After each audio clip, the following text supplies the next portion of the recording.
Sheridan. And here we go, up through the gearbox to green, and the race is underway.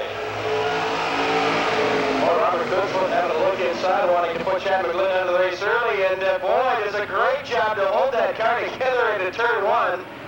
Passed Slow in the back. Yeah, passed it out, and look at that, Dougie Stewart got caught up behind him in the 2 car, and he is out, and the 20 car Lindsay got caught up, and he is toast. 75 having a look on the outside of Robblee. That's going to be a tough order as Doug Stewart gets loose. Robblee 3 wide down the back stretch and into turn one. Of course, the place that you want to start for this deal is from the back. Last week's winner, Ron Sheridan, that's where he was, so he can almost play a bit of a cat and mouse game as we see Robblee looks as if he's going to take an advantage on the 75 car into turn 4. Tough break there for Hryniuk. In a borrowed car here tonight, you have no idea what it's going to perform like. Obviously, you've seen the car run many times around the track. You might have been in front of it, you may have been behind it or beside it, but never in the cockpit, and so it's a brand new experience for Mike Hryniuk. Well, past experience, and even this year should be any indication if Mike can get a feel for that car. It's been quick if it can hold together. A couple of weeks ago, Jim Patrick did have some trouble with that number 15 Ford Taurus, but we'll hope that it holds together for Mike tonight. It doesn't look as if Mike's finished racing out there, although he's been passed. I think he just wants to get a little seat time in that borrowed car because theoretically he should pull off the speedway. But he's staying out there, maybe get some seat time, or trying to find a way out maybe.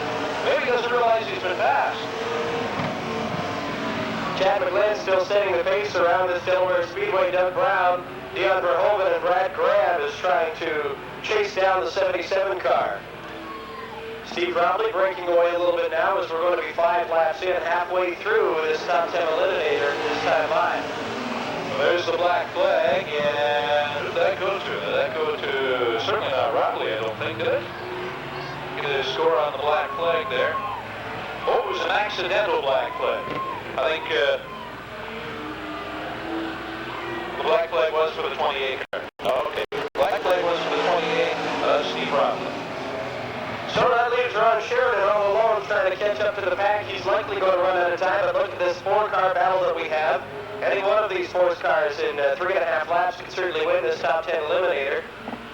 Yeah, the good thing for Ron Sheridan in the 52 car is he had problems earlier tonight, and as a result, he was unable to get any practice times here tonight, and now so he's using this 10-lap Eliminator simply to get that car shaken down a little bit, get some practice time on that 52 machine, because really, when you start at the back of the pack, you can't lose. Everyone else leaves the race, and you just move up and gain points. And there he comes into the infield now. A bit of an oil leak, I guess, at the beginning of the night tonight. 2 weeks ago, Ron Sheridan had the fuel pump go on him. But he's going to take a rest now until heat time. In the meantime, Doug Brown in the 10 car, looking for any way to try to find an advantage on the Interstate Batteries car of Chad McGlynn. It's still McGlynn, Brown, Verhoeven, and Brad Graham, the defending track champion in the 19 car. What flag is out? Last lap this time by. If anybody's going to make a move, this is the time to do it. 4 cars bunched bumper to bumper to bumper.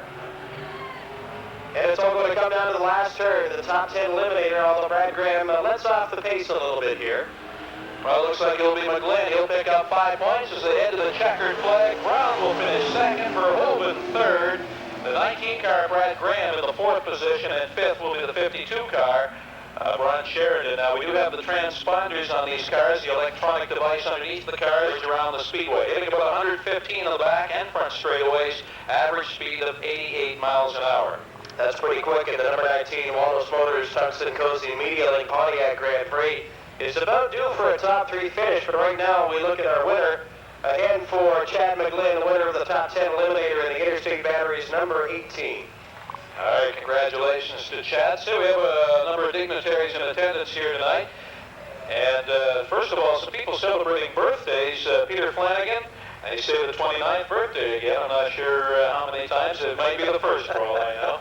And Ron Lindsay, of course, crewing that number 20 CASCAR machine out there, celebrating a birthday this week. And what's he? He'd be 29 again, wouldn't he?